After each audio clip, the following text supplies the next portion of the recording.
Manchester United 2, Nottingham Forest 3. How did we get there? What happened during the game? And more so, what did we actually learn from all of the goals that we saw? Here we go again.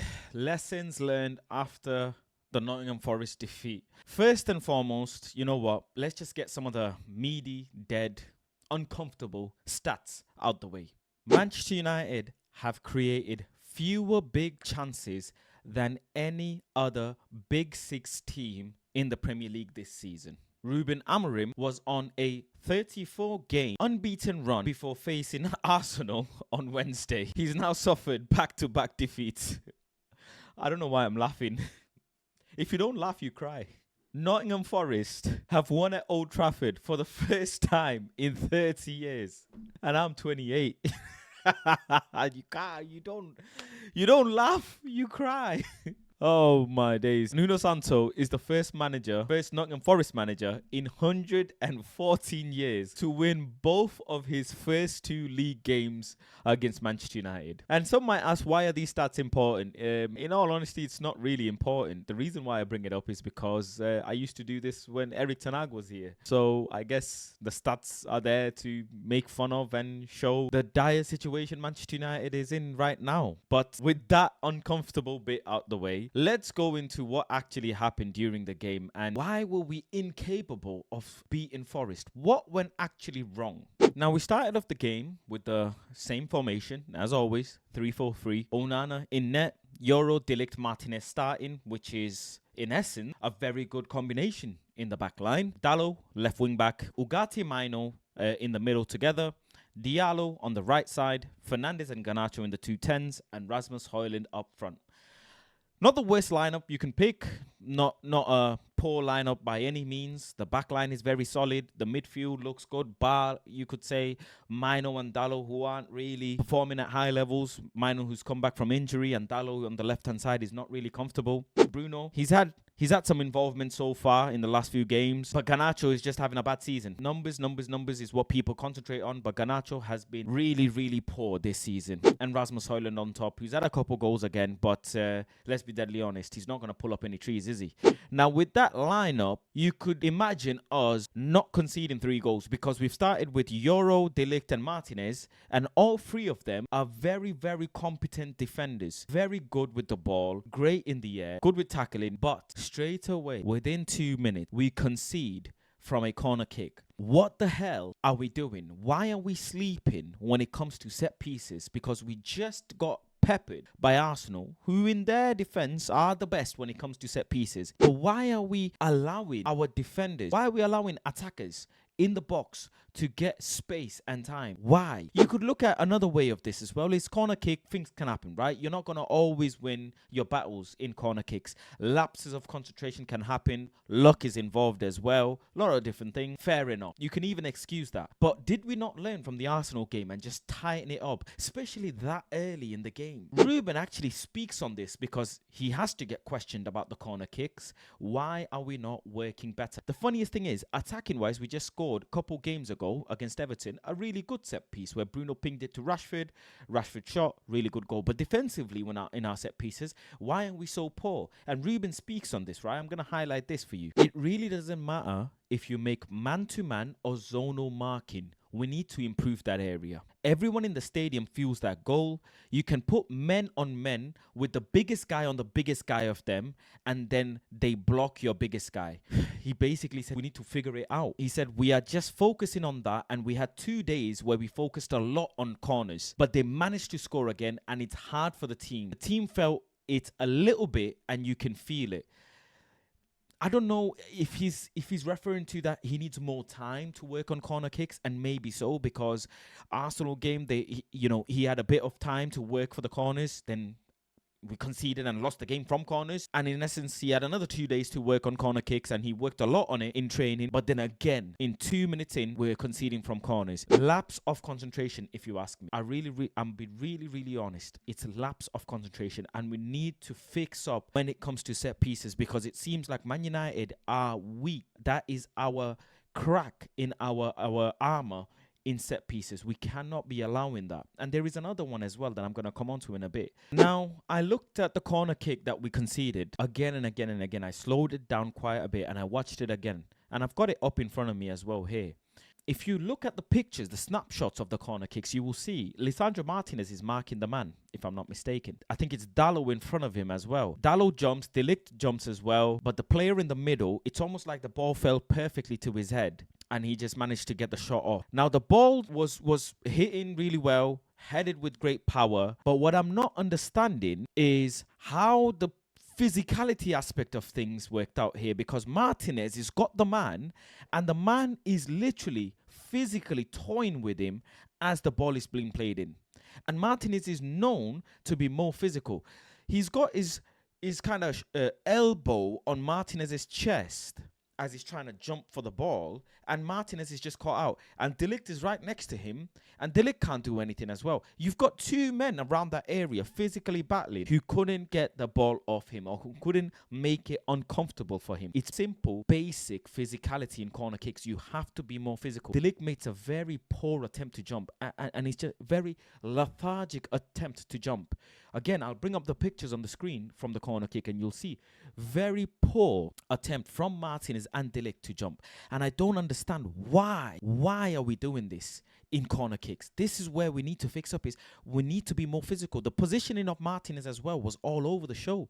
As the ball is being played in, Martinez is supposed to be in front of the man, try and push him back and make it uncomfortable for him. And the way it's worked out is Martinez is almost falling back and the players jumped on. And De Ligt has run in to try and help Martinez, but has made a silly, poor, lethargic attempt, to try and win the ball and sums up the first goal. Now, the goal that we score, the ball is being played to Garnacho. And very fortunate that at that moment, the ball landed to Rasmus Højlund, who could tap it in. But this is what we need to bring up, right? Is he could have easily tapped it to Rasmus Højlund and Rasmus Højlund could have scored. But he decided to go for goal. And this is the difference between Garnacho and Amad Diallo. Amad Diallo creates chances. He gets assists. His numbers this season in the Premier League speak for itself when it comes to assists. He likes creating. Whereas Alejandro, on the other hand, he's selfish. He likes to shoot. He likes to create chances. He's got the selfish DNA in him. And, it's not going to work. At times, he will do really well. He will score the odd goals and he will look fantastic. But the first goal, even though we scored a goal, yes, but it was luck involved, The goalkeeper saved the ball and it got put right in front of Rasmus's feet and Rasmus could tap it in. But if that didn't happen, boy, the fan base would have been crashing it on Alejandro Garnacho, and rightly so. Let's not forget as well, Forest had another chance in set piece where the ball gets put in the box, ball gets put across the goal, and a free header. An absolute free header. Bruno Fernandes makes the most pathetic attempt to jump. And I think it was Rasmus Højlund in front of the player as well. Both Rasmus Højlund and Dalot, I think, are marking one player. And Bruno Fernandes is trying to go towards the ball. And he makes an absolute pathetic leap. Very, very lucky. We're very lucky. This is where we need to really, really get our act together, because in set piece, Man United, we have shorter players as it is, and it seems like physically we're not demanding enough for the ball. Not just in set piece. Has anybody noticed, just in general, when the ball is in the air, Man United are not able to win that ball? Even our second ball, we're not able to win it. Has anybody else noticed it? Because I have. I mentioned this, I think, if I'm not mistaken, Ipswich game. Second balls, firsts, we're not winning. We're literally not physically out battling the opposition, and that is costing us.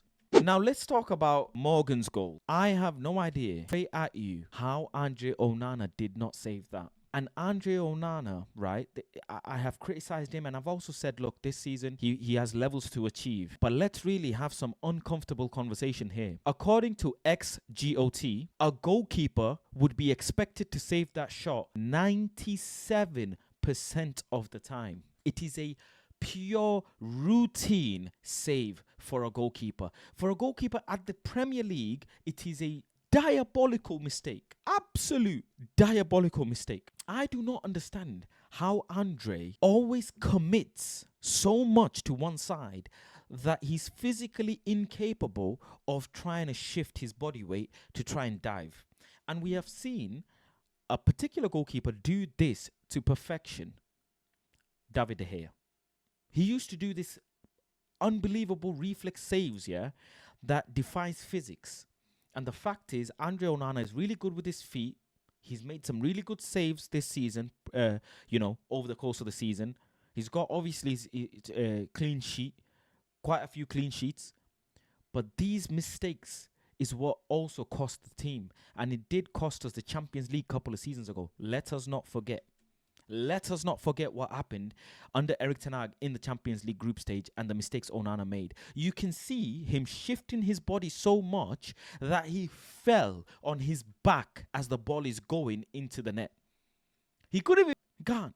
He's literally fallen on his back. His Man United career started him getting chipped. Manchester United keeper cannot be making this sort of error, bro. I am deadly honest with you. And let's have an honest and uncomfortable chat here. Are we willing to sell Andre Onana so that we can avoid these sorts of mistakes? So that we can go and get a better goalkeeper if these sort of mistakes continue. He can do a lot of talking. He does sometimes the showboating on the pitch. We've seen that as well. And I'm all for it, Okay, cool. But, bro, these type of mistakes you can't make. I'm really sorry, you can't make from that far out. He's all about, how do you think a player can be this bad? Last season he was this good. How do you think a keeper who's been so good in the Champions League or by all of a sudden be so bad? Bro, just look at the shots he faces. Low, hard shots done for when it comes to Andre Onana. If the ball is going low and hard in any of the corners, and in this case even in the middle, it's game over. It is absolute, and he's made this exact similar mistake in the Champions League, if I'm not mistaken. Someone in the chat will comment and let us know what game it was. But he has made a similar mistake before, where the ball is literally next to him and he can't save it. Now, yes, Bruno Fernandes did end up giving the ball away. We do have to say that. He's treating the ball like hot potato. He's not really getting pressed. He's rushing the play, and he gave a poor pass away. Instead of passing with his left foot onto Lenny Yoro's stride, Bruno Fernandes passes with the outside of his boot. And this thing, Bruno's outside of his boot, I don't know, he loves his outside of his boot. He loves passing like that. He lost the ball, and then it ended up going into the back of the net. And that was a very, very poor pass. It's not been spoken about enough. Lenny Yoro is running into loads of space. Take a bit of time and pass the ball properly. Make the pass crisp and accurate. And he's just trying to hot potato the ball, and he's giving the ball away. Leads silly mistake, both from Bruno and also from Andre Onana. Then comes Forest's third goal. Oh my God. The ball is played in from the left-hand side. First and foremost, Dalot doesn't close his man quick enough. Garnacho, if I'm not mistaken, right?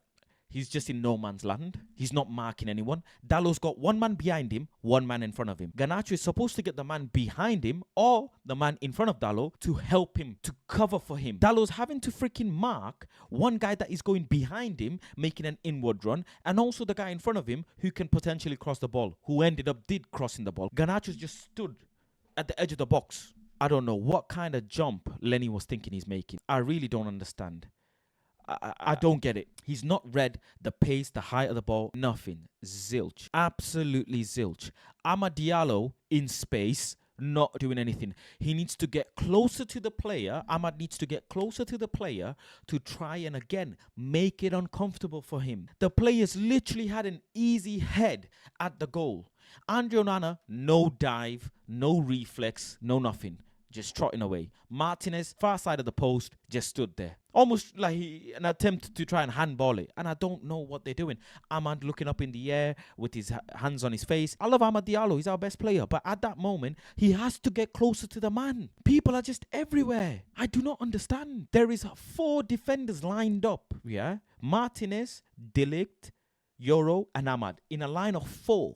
In the box, and there is 2 attackers in the box who can potentially head that ball. Why is Amad Diallo not closing in on the far end of the post? I do not get it. Defensive error, and this is what people are not talking about. We're very good at saying good things about players, but when it comes to highlighting the mistakes, we're not talking about them. Lenny Yoro, why? Why have you not read the ball?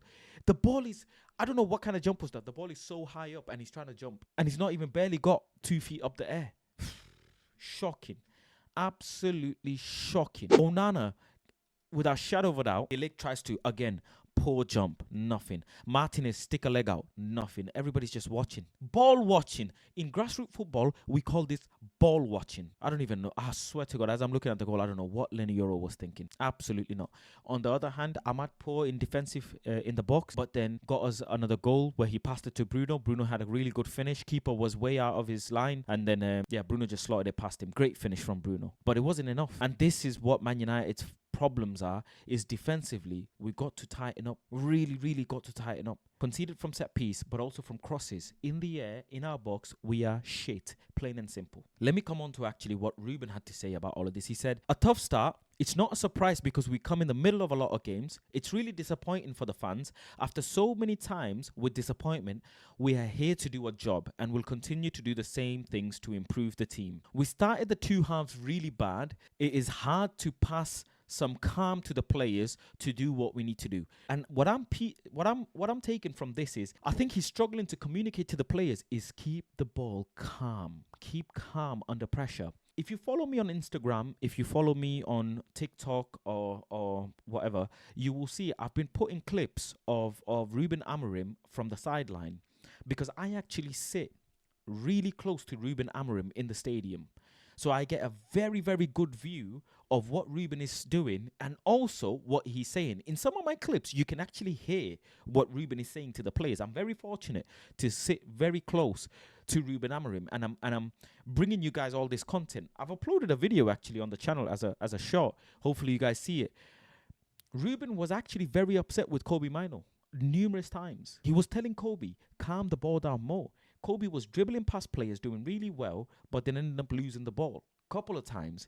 Some of the times he done really well where he's beating a man, drawn in foul, or he's passed the ball. But even then, Ruben was like, keep it simple, keep it calm, keep it relaxed. And he's communicating this to many players, is the players on the pitch are treating the ball with too much urgency. Try and control the game, try and control the tempo.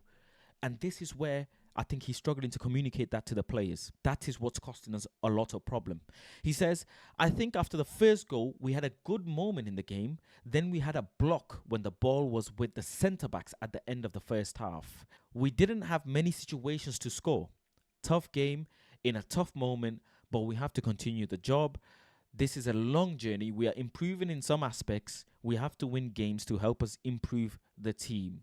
We improved the movement in the last third. We managed to draw the game, and then at halftime, we were ready to go for the win, and then started really bad. 2 goals. Then we tried a lot of things with not a lot of quality. We need quality on the ball. Alejandro Garnacho and Bruno Fernandes do not bring quality on the ball. No matter how much Ruben is upset with Kobe Mino, Kobe brings quality on the ball. He can coach him to do some aspects of the game a little bit better. But bar for bar, right? Footballer for footballer, Garnacho, what quality in terms of dribbling as a 10 does he have? And this brings me on to Alejandro Garnacho. And there's something that's come out as well about him. This year, already, Alejandro Garnacho in April liked a tweet from Mark Goldbridge criticizing Erik ten Hag. He then apologized and moved on from the situation. In September this year, Garnacho liked a tweet from Cristiano Ronaldo criticizing Erik ten Hag, who was still the manager at the time. And now in December, 1 month under Ruben Amorim, and Garnacho has liked another post criticizing Lisandro Martinez, who is his international teammate and his obviously his colleague. This is so sad. Manchester United fans as a whole said they don't want egos in the changing room. You've literally got a player with an ego in the changing room, yet you call him a kid. Oh, he's a kid, leave him alone. I just don't understand this fetish with young academy graduate players that so many fans have. They ridiculed me for saying, pass the ball better, score a goal, and work on your first touch. They belittled me. And you are seeing. Nacho, you got to pass better today, yeah, please. Pass better today, score a goal, and work on your first touch as well, yeah? Ladies and gentlemen, I can bring you clips of Alejandro Garnacho for the past few games dribbling the ball out for a goal kick with his shin pads. He's dribbling the ball with his shin pads, and yet people think there will be some miracle tooth fairy that will land and sprinkle some fairy dust on Garnacho, and overnight he's going to start becoming a top-class dribbler. No, bro.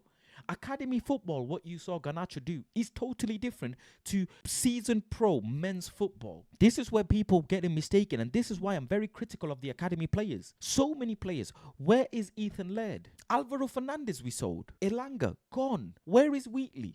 Collier, Dan Gore. So many academy players. Fans hype up for some absurd reason, and you really find out the truth when they play high-level men's football, and the quality is just miles apart. That's why loans are so important. That's why Amad Diallo has developed so much, because he had a loan and he bossed it in his loan.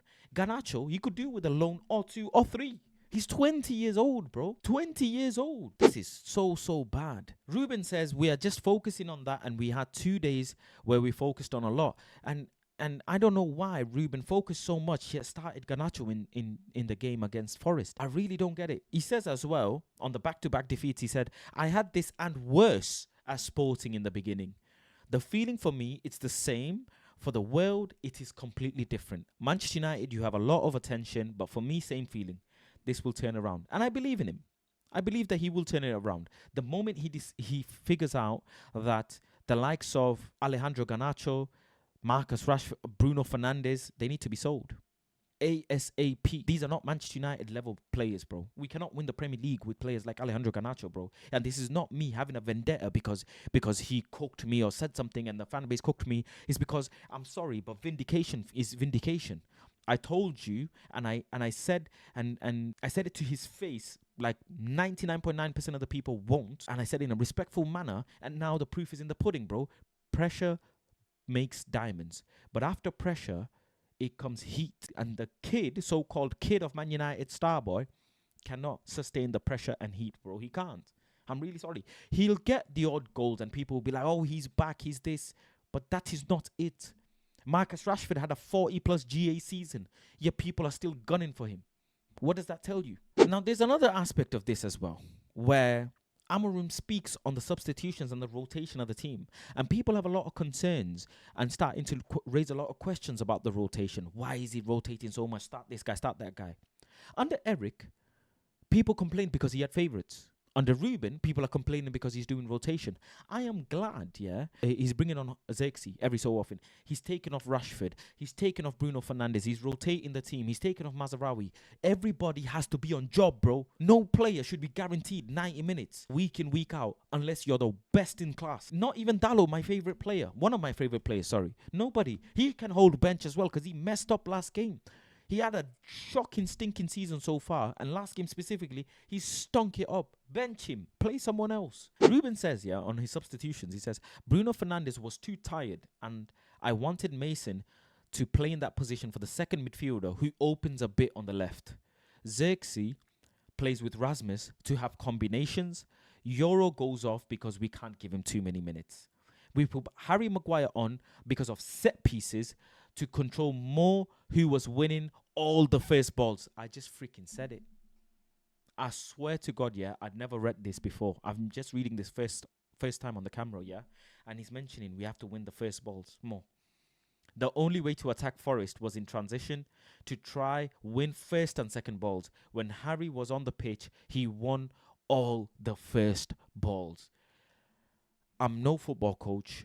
I don't have badges. I literally say the things and the manager's saying it. I literally see it, say it, and the manager's saying it. People just don't like the messenger. That's all it is. But on the other hand, he's brought on Xerxes to have combinations with Højlund, and I'm really sorry, the combinations stunk. Xerxes and Højlund together on the pitch stink. I'm sorry, I don't like it. There is nothing them two have done for me to say, right, okay, cool. This works, that works. I see what they do. No, bro, I don't. I'm yet to see it. I'll wait until it happens, but for now, what I saw yesterday, I absolutely did not like it. Rasmus had to come out and say a couple of things as well, and Rasmus said, it's a lot to take in, but we need to deal with it. We are Manchester United, and we need to do better. There's a lot of games left, but it's not an ideal situation, but we need to try and stay positive. Annoying goals, of course, we need to do better, specifically on corners. We've conceded too much now, but I'm sure we'll improve. I think maybe the opponent was thinking we lacked confidence at corners. I think it's more about us being in a new position, new ideas, new set piece coach, but we need to understand his ideas. Bro, forget ideas. I'm looking at the corner kicks, yeah, just not physical enough. It's just as simple as that. You're not physical enough. You're not wanting the ball enough. And that's just all it is. There's no other two ways to sum this up. Be more physical, be more demanding of the ball. You have to win that ball by any means necessary. And that's where we're falling short. That is exactly where we're falling short. And that is how we lost the Forest game. We've got Europa League, Man City, Spurs, got some big games coming up for us. And we've got to tighten up set pieces ASAP, because in open play, I believe in this team. I think the team are playing better. People want Amad Diallo in the 10. And I'm telling you, look at it from a different perspective, bro. Amad Diallo may be better in the 10, but he's more trusted at the right wing back, because there is nobody else competent to play the right wing back as good as him right now. Even Mazraoui will not be as good as Amad Diallo in the right wing back going forward. So he's got that position locked. The two 10s, people are saying put Kobe Mino in there, Bruno, Rashford, Mason Mount, whatever. Because the two 10s are not working, I'm not going to take a different player out of position to put in there, but then that position now is, the wing-back position will be weakened. Just figured out the back line, it does well in open play, building up. The right wing-back does well, keep it. The two 10s that are not working, work on them. That's the problem. Solve that. Don't replace a player that is actually doing well. Ahmad is doing well at a wing-back. He's holding his own, needs to tidy up his defensive, but the fact that he's running at players, keep it at that. He does really well when he's running at players and winning the ball. Don't change that. Garnacho is not good enough for Manchester United, point blank period. Bruno Fernandes in the 10, at times he's good, at times he's not good. He's too up and down, but in the 8, keep him there. He should be one of the 8s with Ugarte or Casemiro and Ugarte. That's the 8. Stop playing Bruno in the 10. He's not creative enough. He doesn't have the quality to be a 10. I'm really sorry. Left side Dallo, bench him. Play Malacia in there week in, week out to see how that works. Play Mazraoui in there. Why not play Mazraoui as a left side? Dallo has to play left side because Mazraoui is so good on the right. Well, how come Mazraoui can't play left-hand side for a few games just to see how it works? Why not? People are gunning for Dallo week in, week out, yeah? And I get it. He's not good in the left-hand side. But he gets told to play on the left. Why doesn't other players get told to play on the left? I don't understand. And I'm more than happy if Man United can cash in 50 million for Dallo and go and spend that somewhere else. But that is, I always look at things in a different perspective. It's just too easy to say Dallo's shit and this, that, they're too easy, man. Yesterday he put a few crosses into the box. Nobody at the end of it. Nobody at the end of it. He's attempting the crosses and the crosses are not going through. He's lacking the quality of the crosses. But some of the crosses that he gets accurate, nobody there. Nobody there. And he's not a left-sided player anyways. He's not comfortable with his left foot the way he's comfortable with his right foot. So he's been forced to play on the left-hand side. Malacia can't do it. Luke Shaw is finished. Now Dallo's the next scapegoat. Absolutely atrocious. What else do you want me to say? The midfield pivot of the two 8s, Casemiro and Ugarte or Bruno and Ugarte, that's it. Mino shouldn't be starting. Bring on Mino slowly. Teach him the game. Teach him the system. Slowly teach him the system. If you want him to play in the 10, that's what people want to see. Do it slowly. But start in Mino again. I'm sorry, I'm not saying don't start him because he's a bad player. Or no, by no means. I'm saying play the senior players ahead of Mino, because you got to ease him in. He's just come back from injury, and a player that young, you could affect his confidence quite a bit if he goes on a run of games of poor performances. It can affect him really poorly. Let's move on, and some news has come out about Dan Ashworth having to part ways with Man United 5 months into the job. Sir Dave Brailsford, Omar Barada and Wilcox addressed Manchester United players and staff at Carrington today, going through the turbulence because of Dan Ashworth's departure and why they felt a change was necessary. And Brailsford, I don't know what his role is, what he offers to Man United. Barada and Wilcox, I understand, they probably spoke to the players and said, look, many of you, we've brought in players, but many of you, you're on the chopping block, mate. I'm really sorry, you're on the chopping block. Don't think you're safe here. We need to be having big changes. There's going to be big changes in the club. Players are going to have to leave, and that's what it is. And it's good. I hope they said that anyways in the changing room to the players to keep them on their toes. I really, really do. But what happened between Ashworth and the football club? It wasn't just a moment of, yeah, he needs to go. It's been a build-up of things that has made Jim Ratcliffe think, I need to pay Ashworth out. We paid a lot of money to get Dan into the club, and then we paid a lot of money to part ways with him. That is money down the drain. Absolutely down the drain. Absolutely pathetic that money could have been used for the transfer window, but he's been paid to him. And on the other hand, what Ineos have done is sacked people from their jobs, people who have mortgages, kids, children, families. They've sacked them, they've made them redundant or whatever it is, and they've hiked up the ticket prices. And this is the same Jim Ratcliffe that told fans, oh, I want to bring man back to Manchester. I'm a Mancunian. I don't want to take from the poor of people of Manchester. Tickets should be affordable. Absolute snaky behavior. I don't know what Dan Ashworth did so bad, but other than pointing out the blatant things which Dan Ashworth did not provide a clear, compelling argument for who to bring in. His list of managers were Eddie Howe, Marco Silva, Thomas Frank, Graham Potter. Jim Ratcliffe basically thought these managers that you're listing and the arguments that you're listing shows me you don't have decisiveness and you don't have the vision for what we're trying to create with Manchester United. Ratcliffe wanted more decisiveness and a dynamic appointment, someone with a certain charisma who was capable of shouldering the enormous responsibility and scrutiny that comes with Manchester United. And he couldn't do it. Dan Ashworth didn't have that in him. And also, Dan Ashworth wasn't a fan of the 3-4-3 from Ruben Amorim. Apparently, as The Guardian reports, that Dan Ashworth wasn't fully behind the Ruben Amorim appointment. And that's why there's been obviously things where Eric Ten Hag was kept, couple players bought, couple players sold, parted ways with, and whatever that Ineos have looked at, Barada's looked at and gone, there's some of the decisions that he's made that we can't back, plain and simple. We cannot back. They are not good decisions. And over the course of the 5 months, it has gotten so bad that Man United needed to pay it out. It has gotten so bad. You have to think, how bad can decisions be that it piles up for a company to pay you out millions? Because they could have, how incompetent or bad was he at his job that he needed to go mid-season where they had to pay him, 3 million they paid him? That could have been used at something else. But Man United fans are being left out of pocket because we've got to pay higher prices for tickets. I can't lie, Ineos have made a shambles. And it's too naive to just say, oh, they sacked him, it's okay. Yeah, it's whatever. Yeah, anybody can get caught. No, because people were gassing up Dan Ashworth when he was coming. Dan Ashworth has a pedigree in football. He is a footballing man. But then I'm looking at both sides and asking questions. Does Brighton miss Dan Ashworth? Does Newcastle miss Dan Ashworth? Let's be deadly honest here. So what I think more information, there's more information out there that needs to come out. There's more to this than what meets the eye. And it must be something more where Dan Ashworth did that made Man United pay him out. Because what I'm hearing is apparently there were personality clashes between Ashworth and Barada, and they were undermining Ashworth's decisions. Ashworth wanted a certain type of football, profiling of players. He was more of an operational manager in the previous jobs rather than a recruiter and experience in recruitment. And all of his decisions or suggestions to Man United made them feel uncomfortable to the point they said, we don't think you're competent enough to do the job. Thank you very much. See you later. You've been very professional, you've carried yourself with great decency, but yeah, you're not cut out for the job. And that's just what's happened. Plain and simple. Plain and simple. Overall, though, it looks shameful and embarrassing for Man United. Middle of the season, we've got rid of a manager. We've got a new manager in who's now 15th in 13 games. It's the worst position since 1980s or something daft like that.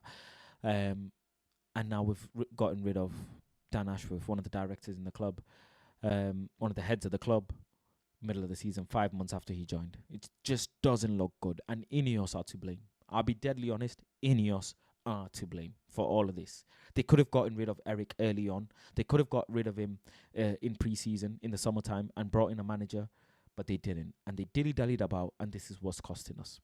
Let me know in the comments whether you agree or disagree. I don't know. Other than that, I really don't know. Like the video if you liked it. Subscribe to the channel. Got a long road ahead. Long road ahead. Take care, people. Peace.